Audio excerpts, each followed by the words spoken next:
नमस्कार, जय जोहार। छत्तीसगढ़ न्यूज में आपका बहुत बहुत स्वागत है। चलिए देखते हैं आज की 25 फटाफट काम की और महत्वपूर्ण बड़ी खबरों को। पर इससे पहले आप वीडियो को कहां से देख रही हैं, कमेंट में बताना बिल्कुल ना भूलें।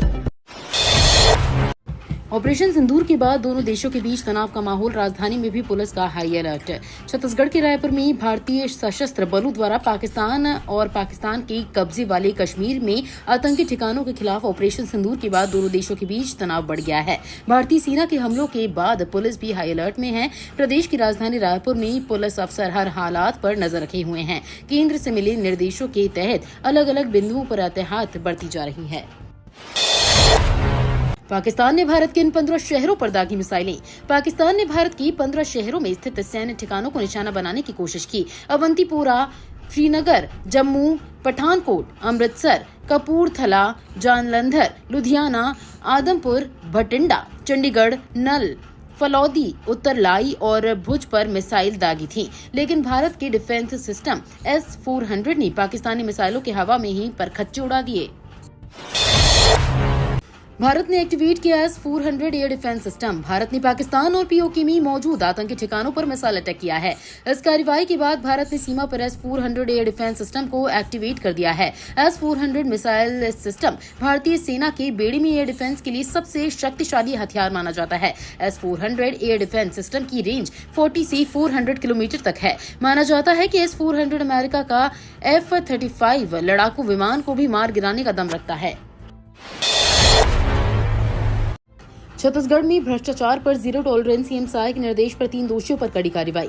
सुशासन तिहार के तीसरे चरण के दौरान छत्तीसगढ़ सरकार ने एक बार फिर ये स्पष्ट कर दिया है कि भ्रष्टाचार के प्रति उसकी नीति जीरो टॉलरेंस की है। बेमेतरा जिले में प्रधानमंत्री आवास योजना से जुड़े 3 संविदा कर्मियों द्वारा हितग्राहियों से रिश्वत मांगने एवं डरा धमका कर वसूली करने की पुष्टि के बाद मुख्यमंत्री विष्णुदेव साय के निर्देश पर त्वरित और कड़ी कार्रवाई की गई है। इसी प्रकरण में नारायण साहू, जो ग्राम पंचायत तेंदुआ में रोजगार सहायक हैं, द्वारा हितग्राहियों को धमकाते हुए 10,000 रुपए की मांग किए जाने के प्रमाण मिले।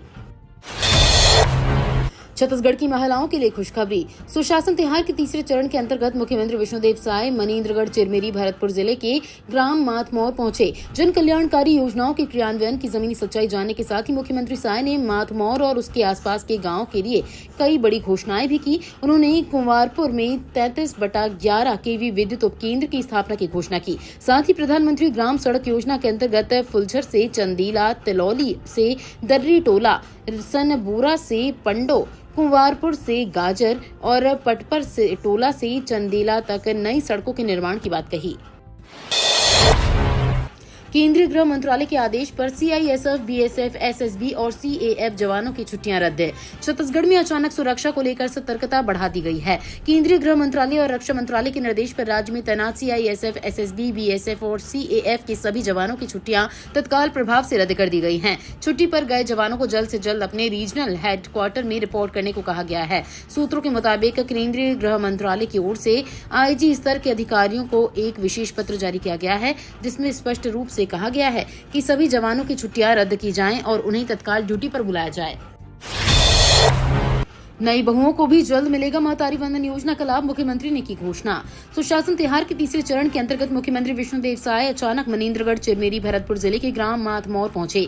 बिना किसी पूर्व सूचना के जब मुख्यमंत्री मातमौर गांव पहुंचे तो गांव में उत्साह की लहर दौड़ाई।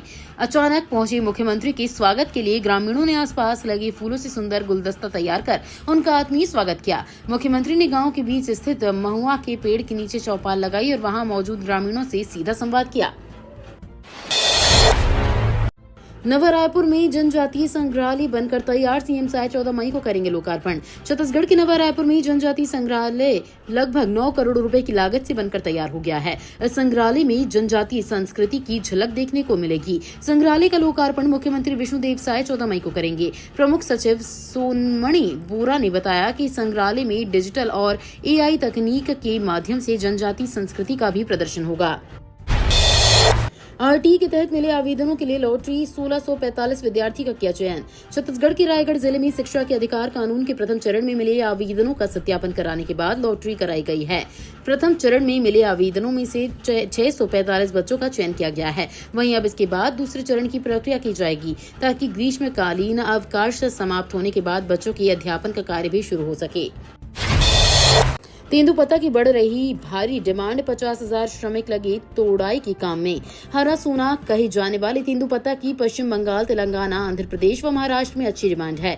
बेमौसम बारिश के बीच जिले में तेंदुपत्ता की तोड़ाई 5 मई से शुरू हो गई है। इस साल 80,800 मानक बोरा तेंदुपत्ता तोड़ाई का लक्ष्य है। तेंदुपत्ता तोड़ाई के काम में 50,000 श्रमिक लगे हुए हैं। बारिश की वजह से तेंदुपत्ता की क्वालिटी पर असर पड़ने की संभावनाएं जताई जा रही हैं। जिले के तेंदुपत्ता की क्वालिटी उच्च स्तर की है। यहाँ के तेंदुपत्ता की मांग आंध्र प्रदेश, तेलंगाना, महाराष्ट्र व पश्चिम बंगाल में अधिक है। बस्तर में शुरू होगी रेल सुविधा, रावघाट जगदलपुर रेल लाइन परियोजना को मिली मंजूरी। भारत सरकार के रेल मंत्रालय ने रावघाट जगदलपुर नई रेल लाइन परियोजना को स्वीकृति प्रदान कर दी है। इस परियोजना पर 3,513.11 करोड़ रुपए की लागत आएगी, जिसका वहन केंद्रीय बजट से किया जाएगा। ये निर्णय बस्तर अंचल के सामाजिक, आर्थिक और औद्योगिक विकास में मील का पत्थर साबित होगा। मुख्यमंत्री विष्णुदेव साय ने छत्तीसगढ़ की जनता की ओर से प्रधानमंत्री नरेंद्र मोदी और रेल मंत्री अश्विनी वैष्णव के प्रति आभार प्रकट किया। 26 जून को होगी सीडी कांड की सुनवाई। सीबीआई द्वारा लगाई रिवीजन याचिका। कथित सेक्स सीडी कांड की सुनवाई अब 26 जून को होगी। सीबीआई के विशेष न्यायाधीश की अदालत में प्रकरण की सुनवाई हुई। इस दौरान विनोद वर्मा और विजय भाटिया की ओर से रिवीजन याचिका का आवेदन पेश किया गया। साथ ही अदालत को बताया गया कि इस प्रकरण से उनका कोई वास्ता नहीं है। सीबीआई ने झूठे प्रकरण में फंसाया है। इसी प्रकरण में पूर्व सीएम भूपेश बघेल को सीडी कांड से उन्मोचित किया गया। स्वामी आत्मानंद स्कूल में फर्जीवाड़े का बड़ा खुलासा। 4 महीना पहले स्वामी आत्मानंद स्कूल में 47 पदों पर भर्ती हुई थी, उसमें भारी अनियमितता सामने आ रही है। एक ऐसे अभ्यर्थी की नियुक्ति कर दी गई जिसके पास डीएड की डिग्री कंप्लीट ही नहीं हुई है और उसका चयन सूची में नाम है। हाल ही में इस बात का खुलासा हुआ तो अफसरों के कान खड़े हो गए और अब इस बड़ी गड़बड़ी में डीईओ ऑफिस के क्लर्क का नाम सामने आ रहा है। बता दें कि 4 महीना पहले शिक्षा विभाग में बड़ी संख्या में शिक्षकों की भर्ती हुई है। चिकन का बिगड़ा बजट, फिर से बढ़े सब्जियों के दाम। लगातार एक सप्ताह से रुक रुक कर हो रही बारिश के चलते बाड़ियों की सब्जी की आवक कम हो चुकी है, जिसके कारण एकाएक सब्जियों की कीमत में वृद्धि हो रही है। कई सब्जियों के दाम अत्यधिक बढ़ चुके हैं। रुक रुक कर हो रही लगातार बेमौसम बारिश का दौर जारी रहा। बारिश से कई क्षेत्रों के दलहन, तिलहन सहित सब्जियों की फसलें बर्बाद हो गयी। सीधा असर सब्जी मंडी पर पड़ रहा है। रावघाट प्रोजेक्ट में नई रेल लाइन मंजूर। बस्तर में 140 किलोमीटर का प्रोजेक्ट है। बस्तर को रेल से जोड़ने के लिए भारत सरकार के रेल मंत्रालय ने रावघाट जगदलपुर नई रेल लाइन परियोजना को मंजूरी दी है। इस परियोजना पर 3,513.11 करोड़ रुपए की लागत आएगी। केंद्रीय बजट से ये राशि इस्तेमाल होगी। छत्तीसगढ़ के मुख्यमंत्री विष्णुदेव साय ने प्रधानमंत्री नरेंद्र मोदी और रेल मंत्री अश्विनी वैष्णव को इस प्रोजेक्ट को स्वीकृति देने के लिए शुक्रिया कहा है। रेल यात्रियों को मिली गर्मी से राहत। बिलासपुर स्टेशन के प्लेटफॉर्म 1 पर मिस्टिंग सिस्टम शुरू। बिलासपुर स्टेशन में यात्रियों की सुविधा के लिए नई पहल शुरू की गई है। मंडल रेल प्रशासन ने प्लेटफॉर्म 1 पर मिस्टिंग मशीन की सुविधा शुरू कर दी है। 6 मई से सिस्टम चालू हो गया है। मिस्टिंग सिस्टम का मेंटेनेंस कार्य पूरा कर लिया गया है। रेल प्रशासन के मुताबिक प्लेटफॉर्म 1 पर लगाए गए मिस्टिंग सिस्टम से ठंडी बारीक फुहारें निकल रही हैं। इससे यात्रियों को गर्मी से राहत मिल रही है। यात्रियों की सुविधा और स्वास्थ्य को देखते हुए मिस्टिंग मशीन के रख रखाव पर विशेष ध्यान दिया जा रहा है। केंद्र सरकार ने एथेनॉल के लिए चावल का आवंटन बढ़ाकर 52 लाख टन किया। केंद्र सरकार ने एथेनॉल के लिए पहले आवंटित 24 लाख टन के अलावा अतिरिक्त 28 लाख टन चावल को मंजूरी दे दी है, जिससे नवंबर 2024 में शुरू होने वाली एथेनॉल आपूर्ति वर्ष 2024 से 25 के लिए कुल आवंटन 52 लाख टन का हो गया है। हालांकि इसके लिए चावल का आरक्षित मूल्य 22.50 प्रति किलोग्राम पर अपरिवर्तित बना हुआ है, जबकि भारतीय खाद्य निगम ने डिस्टिलरी को पूरे 24 लाख टन चावल आवंटित किए हैं। एथेनॉल उत्पादकों ने अब तक 10 लाख टन से भी कम चावल उठाया है। माओवादियों ने किया आईईडी ब्लास्ट, 5 जवान शहीद, 10 नक्सली भी मारे गए।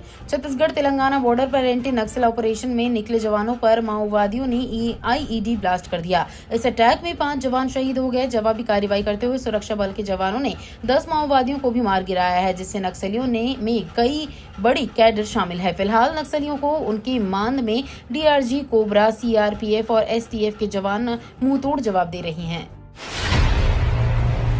छत्तीसगढ़ हाईकोर्ट का बड़ा फैसला, संविदा और दैनिक भोगी कर्मियों का करे नियमितीकरण। छत्तीसगढ़ हाईकोर्ट बिलासपुर में योजना एवं सांख्यिकी विभाग के संविदा कर्मियों को लेकर सुनवाई हुई। इस पर कोर्ट ने अहम आदेश दिया है। छत्तीसगढ़ हाईकोर्ट ने न्यायमूर्ति बीडी गुरु की एकल पीठ ने योजना एवं सांख्यिकी विभाग कांकेर एवं रायपुर के संविदा और दैनिक वेतन भोगी कर्मचारियों के केस में सुनवाई की है। उसके बाद उनके नियमितीकरण का आदेश दिया है। अधिवक्ता सैयद इशहादुल अली ने इस केस में पूरी जानकारी दी है। छत्तीसगढ़ बोर्ड टॉपर्स को हेलीकॉप्टर राइड नहीं, सरकार ला रही है नया विकल्प। छत्तीसगढ़ बोर्ड के 10वीं और 12वीं के टॉपर्स को इस बार हेलीकॉप्टर राइड नहीं मिलेगी। पहले भूपेश सरकार ने योजना शुरू की थी, अब साय सरकार इसके बदले कोई नया विकल्प देख रही है। हालांकि टॉपर्स को प्रोत्साहन राशि जरूर मिलेगी। 7 मई को रिजल्ट घोषित होने के बाद ये खबर सामने आई है। 12वीं में टॉप 10 में 19 और 10वीं में 85 छात्रों ने जगह बनाई है। मुख्यमंत्री विष्णुदेव साय ने कहा कि टॉपर्स को प्रोत्साहन राशि दी जाएगी, लेकिन हेलीकॉप्टर राइड की जगह कोई और तरीका अपनाया जाएगा। छत्तीसगढ़ में 9 मई को कांग्रेस निकालेगी तिरंगा यात्रा। छत्तीसगढ़ कांग्रेस पार्टी आज को प्रदेश भर में तिरंगा यात्रा का आयोजन करेगी। ये भारत यात्रा भारत सैनिकों के शौर्य और बलिदान को समर्पित होगी। कांग्रेस का ये आयोजन अखिल भारतीय कांग्रेस कमेटी के निर्देश पर किया जा रहा है। रायपुर में ये यात्रा प्रदेश कांग्रेस अध्यक्ष दीपक बैज के नेतृत्व में सुबह 10 बजे से निकाली जाएगी। पार्टी कार्यालय राजीव भवन से शुरू होकर ये यात्रा लगभग 1 किलोमीटर तक निकाली जाएगी। IIM रायपुर और छत्तीसगढ़ सरकार की साझेदारी में लॉन्च हुआ अर्जुन के साथ अध्ययन मॉडल। भारतीय प्रबंधन संस्थान रायपुर जो बिल्डिंग बिजनेस ओनर्स के रूप में पहचान रखता है, उन्होंने पब्लिक पॉलिसी एंड गवर्नेंस में 2 वर्षीय MBA कार्यक्रम लॉन्च किया है। ये कार्यक्रम छत्तीसगढ़ सरकार की प्रमुख पहल मुख्यमंत्री सुशासन फेलोशिप के अंतर्गत पूर्ण रूप से वित्त पोषित है। इस प्रतिष्ठित कार्यक्रम के लिए कुल 36 छात्रों का चयन किया जाएगा। आवेदन की अंतिम तिथि 11 मई 2025 है। छत्तीसगढ़ सरकार छात्रों की पूर्ण ट्यूशन फीस वहन करेगी और 50,000 मासिक वजीफा भी देगी। साथ ही रहने व खाने की सुविधाएं भी प्रदान की जाएंगी।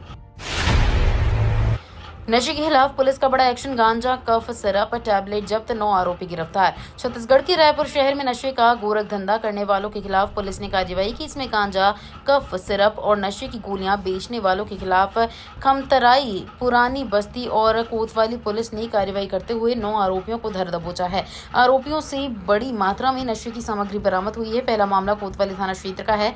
कालीबाड़ी के गुरुकुल कॉम्प्लेक्स के पास करण तिवारी, कुणाल, भावेश, सचदेव और ऋषभ माहोबिया को गांजा बेचते हुए पकड़ा गया है। MBBS फाइनल ईयर के रिजल्ट में देरी, छात्रों के इंटर्नशिप में बढ़ी परेशानी। छत्तीसगढ़ के रायपुर में Pandit Deendayal Upadhyay health science and Ayush विवि रिजल्ट निकालने में पिछड़ता जा रहा है। MD/MS MBBS फाइनल पार्ट 1 व 2 के रिजल्ट में काफी देरी हुई। अब MBBS फर्स्ट ईयर के चैलेंज वैल्यूएशन रिजल्ट निकालने में 7 माह लग गए। परीक्षा पिछले साल अक्टूबर में हुई थी। नवंबर से असंतुष्ट छात्रों ने चैलेंज वैल्यूएशन के लिए आवेदन किया था। इसमें फिजियोलॉजी में 2 छात्रों का नंबर तो बढ़ा है, लेकिन रिजल्ट अप्रभावित रहा। मकान के साथ साथ कृषि भूमि में भी निवेश कर रहे हैं छत्तीसगढ़ के IAS अफसर। छत्तीसगढ़ कैडर के IAS अफसरों ने अपनी संपत्ति का लेखा जोखा केंद्र को दिया है। इसके आधार पर हम इस बार 2006 बैच के 6 IAS अफसरों की संपत्ति की जानकारी साझा कर रहे हैं। इन अफसरों ने मकान के साथ साथ कृषि जमीन में भी निवेश किया है। इससे उन्हें अतिरिक्त आमदनी भी हो रही है। अफसरों ने स्वयं भी जमीन खरीदी और उन्हें विरासत में भी संपत्ति मिली है। ये तो थी आज की बड़ी खबरें। अगर आपको न्यूज पसंद आई हो तो वीडियो को लाइक और शेयर करना बिल्कुल ना भूलें। धन्यवाद।